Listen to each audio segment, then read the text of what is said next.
Every civilization asks the same question. How does the world end? For the three Abrahamic religions, Judaism, Christianity, and Islam, the end of history is not random chaos.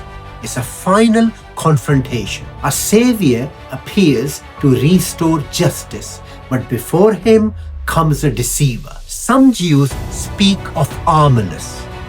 Most Christians talk about the Antichrist, and majority of Muslims fear the Dajjal.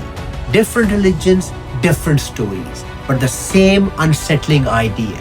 Before the true savior arrives, the world may have to believe in a false one. In the Bite Size today, we'll clarify the differences between the Jewish, Christian, and Islamic Messiah.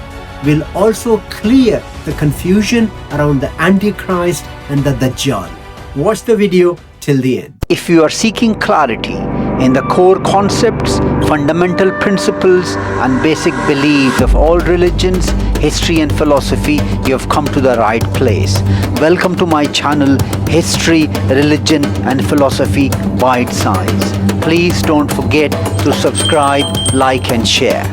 For Judaism, Christianity, and Islam, the most important part of history is not the past. It is how history ends.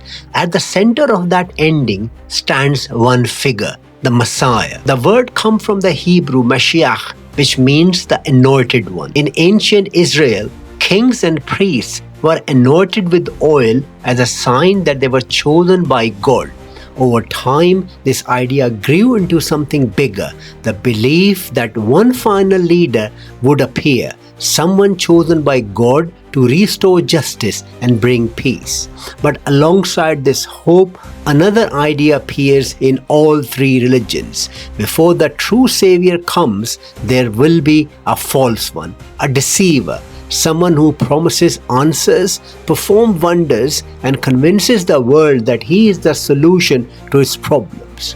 Judaism calls this figure Armilus. Christianity calls him the Antichrist. Islam calls him Al-Masih ad-Dajjal, the false Messiah. To understand the hope of the Messiah, we first have to understand the shadow that stands against him. Let's start with Judaism. Judaism, the end of days, also called Akhirat-e-Amim, is not an apocalypse, but a global upgrade. It is the transition from our current world of struggle to a golden age of peace and divine clarity on earth. The Messiah is not expected to be supernatural. He is a human leader. The Jewish Messiah, the Mashiach, is expected to come from the family line of King David. He would be a righteous king who restores Israel and brings the world back to God. His role is not to die for humanity's sins. His mission is to repair the world. Belief in coming of the Messiah is one of the 13 principles of faith according to the famous Jewish sage Maimonides. The Mashiach is not a divine savior but a mortal human leader. He be bringing all Jewish people back to the land of Israel. He be building the holy temple, also called the Beth HaMikdash. The Mashiach would be ending all war and filling the world with knowledge of God. Jewish end times is focused on this world, not a heavenly afterlife. It's characterized by the end of suffering, disease, and hunger. The nature will become peaceful and humanity will naturally seek spiritual truth over material greed. Different Jewish sects look at the Messianic movement in different ways. The Orthodox Judaism maintains a literal belief in a personal Mashiach who will physically arrive and change the world. They believe that our mitzvot or our good deeds can hasten his arrival. The Reformed Jews replace the idea of a single person with a Messianic age. They believe humanity collectively saved the world through a concept called Tikkun Olam, which means social justice. The conservative Judaism often strikes a balance, viewing the Mashiach as a symbolic redeemer or a metaphor for the ultimate victory of good over evil. Throughout history, there have been moments when Jews believed the Mashiach has already appeared. in the 2nd century, Simon Bar Kokhba led a revolt against Rome. Many thought he would be the Mashiach, even gaining the support of Rabbi Akiva. Yet Rome crushed the rebellion in 135 CE and Bar Kokhba was killed. Another example is a 17th century Jewish mystic called Sabbatai Zevi, who declared himself the Mashiach. Thousands believed in him, but when he converted to Islam under pressure, the movement collapsed almost overnight in 1666. Before the true Mashiach appears, Jewish tradition warns of a period of suffering, the birth pain of Mashiach. During this time, a final enemy may arise, the Armilus. Armilus is the anti-Mashiach of Jewish legend. He represents the ultimate embodiment of evil and Roman oppression. Armilus was born from the union of Satan and a marble statue of a beautiful woman in Rome. He is described as a monstrosity, sometimes with 2 heads, green feet, or golden hair. He claims to be God and the Mashiach, deceiving the nations of the world into following him. Jewish tradition often speak of 2 distinct messianic leaders, Mashiach ben Yusuf, who was a military leader who gathers the exiles and fight the initial battles against Armilus. He is traditionally destined to die in this conflict, a tragedy that caused great mourning. The second is Mashiach ben David, the final ultimate Messiah. He arrives from the fall of Ben Yusuf, defeats Armilus, and establishes the permanent era of peace. Let's have a look at Christianity. It begins with the Jewish world but transforms the idea of Messiah dramatically. For Christians, the Messiah is Jesus. The word Christ comes from the Greek Christos, meaning the anointed one. Christians believe Jesus was more than a human king. He is the Son of God. This changes the structure of history. The first coming of Jesus describes his life, teaching, death, and resurrection, bringing salvation. The second coming of Jesus describes his return for final judgment and restoration of the world. If the Messiah is divine, his enemy becomes more than a political tyrant. He becomes a counterfeit savior, the Antichrist. Anti in Greek can mean against or in place of. The Antichrist is someone trying to replace the Christ. The concept of a single Antichrist didn't appear overnight. It was stitched together from different biblical traditions over centuries. In the letters of John the Apostle, the term Antichristos is actually plural. It refers to false teachers within the early church who denied that Jesus was the Messiah. For John, the spirit of the Antichrist was already active in any person who twisted the truth. The Apostle Paul added a more singular, mysterious layer. He spoke of a man of lawlessness who would sit in the temple of God and proclaim himself to be God. Finally, the book of Revelation introduced the beast. This figure is a political and military powerhouse, a world emperor who rises from the sea. The imagery was heavily influenced by Roman Emperor Nero, whose name in Hebrew numerology equals 666.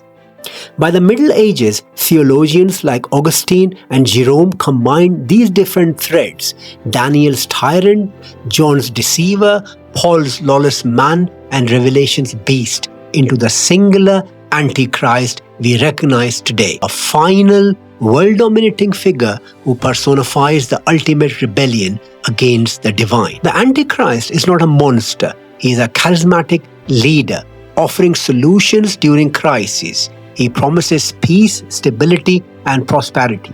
Nations follow him. He performs miracles appearing divine.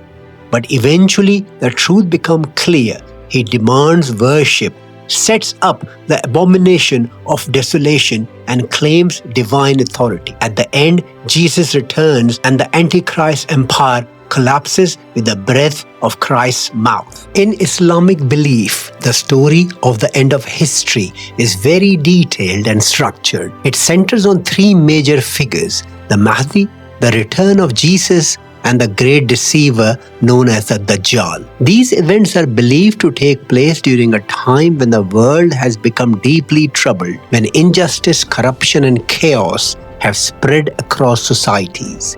In this difficult period, certain figures will appear who will play decisive roles in the final struggle between truth and deception. According to Islamic tradition, two important figures will help restore justice to the world.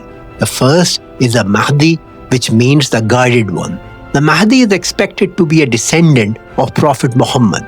He will appear during a time when the world is filled with injustice, political chaos, and moral decline. His role will be to restore justice, guide people back to the right path, and unite believers.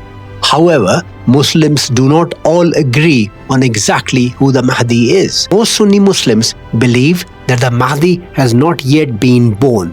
According to this view, he will appear in the future as a righteous leader who will unite the Muslim community and help restore justice. But 12 Shia Muslims believe the Mahdi has already been born. They identify him as Muhammad al-Mahdi, the 12th Imam. According to this belief, he disappeared in the 9th century in what is called the occultation.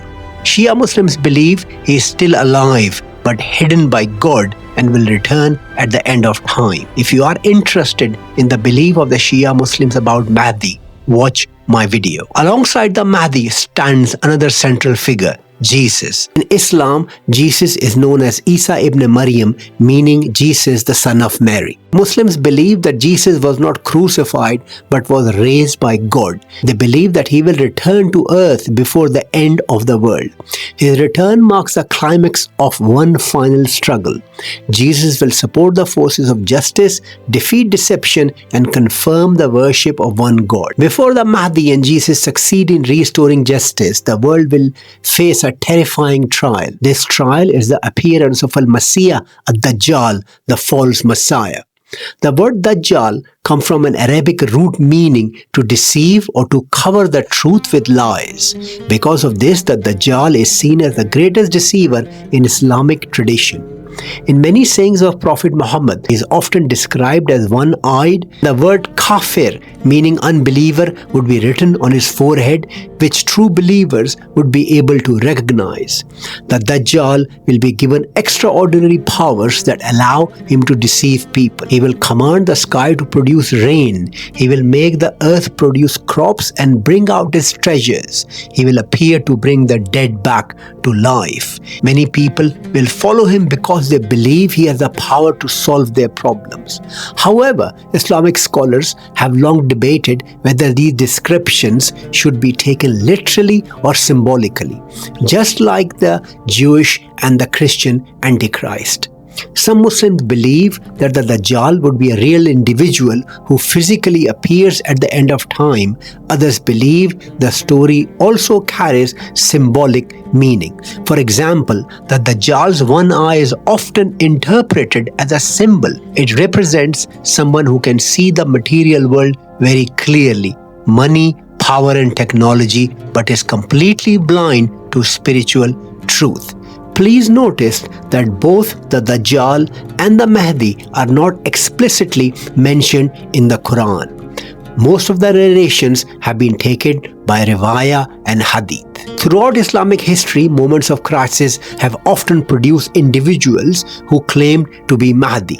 One famous example is Muhammad Ahmad of Sudan in the 19th century.